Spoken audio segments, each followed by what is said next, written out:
ابھی صبح کی پو بھی پھٹ نہیں پائی تھی کہ فضا کے اندر امریکہ کے B-2 بمبار طیارے پرواز کرتے دکھائی دیتے ہیں۔ شہر ہے کم کا کہ جس کے آسمان کے اوپر ایک خاص بلندی پر وہ پرواز کرتے ہوئے بنکر بسٹر بم زمین پر گراتے ہیں۔ وہی بم جو 2 مراحل میں پھٹتا ہے، پہلے زمین پر گرے گا، شگاف کرے گا، GPS کے ذریعے مقام تک پہنچے گا، پھر وہاں پر جا کر پھٹے گا۔ وزن 32,000 پاؤنڈ کا، اور جس حد تک تباہی پھیلائے وہ دنیا دیکھی۔ لیکن اس تباہی کے بعد اب جو مشرق وسطیٰ میں تباہی آنے والی ہے اس کا ذمہ دار کون ہے؟ آپ سب پر سلامتی ہو، میں یاسر رشید ہوں اور آپ دیکھ رہے ہیں یاسر رشید آفیشل۔ ناظرین، موجودہ منظرنامے میں آج کا دن مشرق وسطیٰ کی دہلیز پہ ایک عذاب کی دستک دے رہا۔ آج کے دن میں جب نتانز، اصفہان اور اس کے ساتھ ساتھ فردوں کی نیوکلیئر سائٹ کے اوپر حملہ کیا گیا تو یہ واضح طور پہ امریکہ کی طرف سے پیغام ہے کہ ہم طاقتور تھے، ہم طاقتور ہیں، ہم طاقتور رہیں گے، اور ایران اب اپنی 2000 سالہ پرانی تاریخ سے جواب دے گا۔ ہم نہ جھکے تھے، نہ جھکے ہیں، نہ کبھی جھک پائیں گے۔ ابھی اس کا آغاز ہونے والا ہے۔ اس حملے کے جواب میں موجودہ منظرنامے میں یہ دیکھنے میں آیا کہ کانگریس کے اراکین بٹے ہوئے دکھائی دیے۔ برنی سینڈر جو سینیٹر ہے امریکہ میں، انہوں نے باقاعدہ طور پہ یہ واضح کیا کہ ٹرمپ کلی طور پہ اپنا اختیار استعمال کرتے ہوئے یہ فیصلہ نہیں کر سکتے تھے، اور کانگریس سے اگر انحراف کرتے ہوئے اپنے تئیں یہ فیصلہ انفرادی طور پہ کیا گیا تو یہ امریکہ کی آئین سے شکنی کی گئی ہے۔ اب اس کے منظرنامے میں امریکہ کے اندرونی معاملات کیا ہوں گے؟ دیکھنے والا منظرنامہ وہ تھا کہ جب ڈونلڈ ٹرمپ پاکستانی وقت کے مطابق 10 بجے اسکرین پہ نمودار ہوتے ہیں، چہرے پہ ہوائیاں اڑی ہیں، الفاظ زبان کا ساتھ نہیں دے رہے، اور وہ اپنے روایتی معمول کے طرز گفتگو سے ہٹ کے بات کرتے ہیں، پرچھائیاں ہیں اور لفظ بے ربطگی کے ساتھ ادا ہو رہے ہیں، اور وہ کہتے ہیں کہ ہم نے مشرق وسطیٰ کے اندر ایران کے بلی کرنے کے عمل کو ختم کر دیا۔ ہم نے قاسم سلیمانی کو جس طریقے سے ختم کیا تھا، ہم نے آج اسی طریقے سے ایران کے نیوکلیئر سائٹس کے اوپر حملہ کر کے اس کے تمام تنصیبات کو ختم کر دیا۔ اب وہ کبھی ایٹمی طاقت بننے کی نہیں سوچے گا۔ یہ غرور ہے، زام ہے، یا پھر اپنے تئیں حقیقت ہے۔ لیکن اس سب کے باوجود چاہے ایران کے پاس فضائی طاقت نہیں، چاہے ایران کے پاس بنکر بسٹر بم نہیں،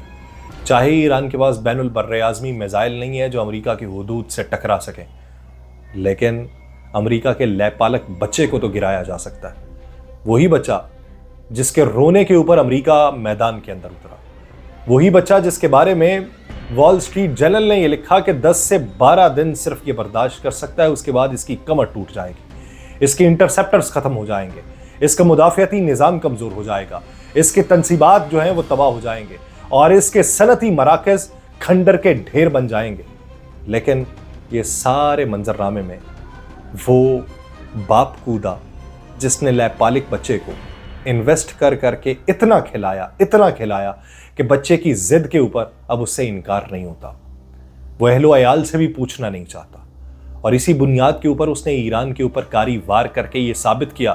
کہ میں وہ ہوں جس کا ایک جملہ، چاہے وہ یہ ہو کہ 15 دن کی مہلت ہے، 15 دن میں سفارتی، تصویراتی اور ماحولیاتی چیزیں دیکھ کے پھر فیصلہ کیا جائے گا، تو میں ہوں جو اپنی ہی زبان سے پھر جانے کا قائل ہے۔ جب میں کہوں، جو کہوں وہ اسی وقت کا کہا مانا جائے، میری پرانی ساری باتوں کو رد کر دیا جائے۔ اسی بنیاد کے اوپر مشرق وسطیٰ میں اس وقت ہلچل دکھائی دیتی ہے، لیکن اس سب کے بیچ میں جو سب سے بڑا کردار ہوگا وہ روس کا ہوگا، کیونکہ میں اپنے گزشتہ ویلاگز کے اندر یہ بارہا بات کر چکا ہوں کہ ماریا زخارووا جو ترجمان تھیں، اور اس کے علاوہ دمیتری پیسکوف جو اسٹیٹ ترجمان ہیں اور اسسٹنٹ ہیں صدر پوتن کے، انہوں نے جس طریقے سے یہ بیان دیا تھا کہ ہم نے اتحادی ہونے کے ناطے ایران کی مدد کی بات کی تھی، لیکن ایران نے فوری طور پہ ہمیں یہ جواب دیا تھا کہ وہ یہ جنگ خود انحصاری پہ لڑنا چاہتا ہے، اپنے بازو پہ لڑنا چاہتا ہے، تو وہ اپنے زور بازو کو آزما لے۔ لیکن اگر امریکہ اس جنگ میں براہ راست کودا تو پھر روس کے پاس کوئی اور آپشن نہیں رہے گا۔ اور اس کے ساتھ ساتھ صدر پیوٹن نے واضح طور پہ یہ ایران کو کہا تھا کہ آپ جس کے خلاف برسر پیکار ہیں ہم بھی اسی کے خلاف برسر پیکار ہیں، یعنی ان کا اشارہ نیٹو کی جانب تھا، یورپی ممالک کی جانب تھا، امریکہ کی جانب تھا، اور وہی پیغام ایران کو دیا گیا۔ اب دیکھنے کی ضرورت یہ ہے کہ پچھلے دنوں میں جو خبریں آتی تھیں کہ 3 طیارے 3 دنوں کے اندر چائنا سے اڑتے ہیں، پھر قفقاز جاتے ہیں، پھر تاجکستان جاتے ہیں، پھر ایران کی سرحد کے قریب جا کر وہ ریڈار سے غائب ہو جاتے ہیں، تو اب دیکھنا یہ ہے کہ خطے کی بڑی طاقتیں اس جنگ میں بظاہر خود کودیں گی، خود ایران کا ساتھ دیں گی، یا ایران اپنے تئیں فیصلہ کرے گا۔ ابھی تک اسٹریٹ آف ہارمز کی اگر بات کی جائے، 50 آئل ٹینکرز اپنا راستہ تبدیل کر چکے، دیگر آئل ٹینکرز اگر دیکھے جائیں تو وہ اس راستے سے بھٹک جانے کی باتیں سوچ رہے ہیں، اور اس کے علاوہ 80% جو تجارت ہے وہ چائنا کی اسی آبنائے ہرمز کے راستے سے ہوتی ہے۔ اگر 80% تجارت چائنا کی بند ہو جائے تو چائنا کے لیے وہ کتنا بڑا عذاب ہوگا۔ اب اس زمن کے اندر فیصلہ ایران کو یہ کرنا ہے کہ آبنائے ہرمز کو کلی طور پہ بند کرنا ہے، یا آبنائے ہرمز میں سے گزرنے والے ان طیاروں کو یا ان بحری جہازوں کو نشانہ بنانا ہے کہ جو بحری جہاز یورپ سے اشیاء کو درآمد یا برآمد کرنے کی غرض سے نکلے ہیں، یا امریکہ کے بحری جہاز ہیں یا ان کے اتحادی ممالک کے، یا پھر کلی طور کے اوپر اس کو بند کر دینا۔ پاکستان کی موجودہ صورتحال دیکھیں تو اوگرا نے کل ہی اضافی طور پہ کروڑوں بیرل جو ہیں وہ درآمد کرنے کی بات کی تھی تیل کی، کیونکہ تیل کے 30% جو ترسیل ہے وہ اسی راستے سے ہوتی ہے، اور اگر یہ راستہ بند ہو جائے اور باب المندب سے جانا پڑے جہاں 35 ناٹیکل مائل کا صرف سفر باقی بچتا ہے، اور وہ حدود یمنی حوثیوں کے انڈر آتی ہے، اور ان کی طرف سے واضح پیغام دیا جا چکا ہے کہ اب ہماری بس ہو چکی، صبر کا پیمانہ لبریز ہو چکا، انتہائی صبر پہ آ کے ہم یہ فیصلہ کر رہے ہیں کہ اب ہماری پانیوں کی حدود میں کوئی جہاز غلطی سے بھی رخ نہ کرے، ورنہ وہ ہمارے میزائلوں کے نشانے پر ہوگا۔ اور دوسری طرف حزب اللہ اپنی آخری رمق کو سانس کے اندر باقی لاتے ہوئے پھر سے تگودو کر رہی ہے۔ اس کے 40,000 سولجرز جو اس وقت ان علاقوں کے اندر موجود ہیں جہاں پہ لبنانی حکومت کا اثر و رسوخ موجود نہیں، حالانکہ لبنان کے اندر رجیم چینج ہو چکا، لیکن ان علاقوں میں وہ لوگ جو 40,000 ان کی ایکٹیو فورسز ہیں، اور 2 لاکھ ان کے وہ افراد ہیں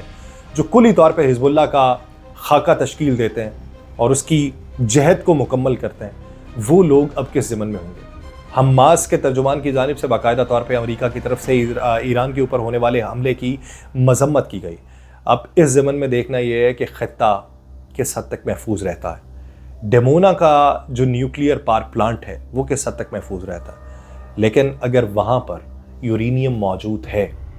اور ایران اسے ہٹ کرنے کی کوشش کرتا ہے تو یہ یاد رہے کہ ڈیمونا سے آگے اس کے نیچے والا ایریا سعودی عرب کا شہر تبوک بنتا ہے، اور تبوک سے آگے مدینہ بنتا ہے۔ اگر یہ ریڈیشن پھیلی تو پھر یہ کس کس کو اپنے وجود ملے گی؟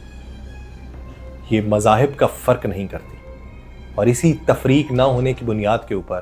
ایران پہ ہونے والے حملوں پہ دنیا کو جھانکنا ہوگا۔ مجھے دیجیے اجازت، اللہ نے کے بعد۔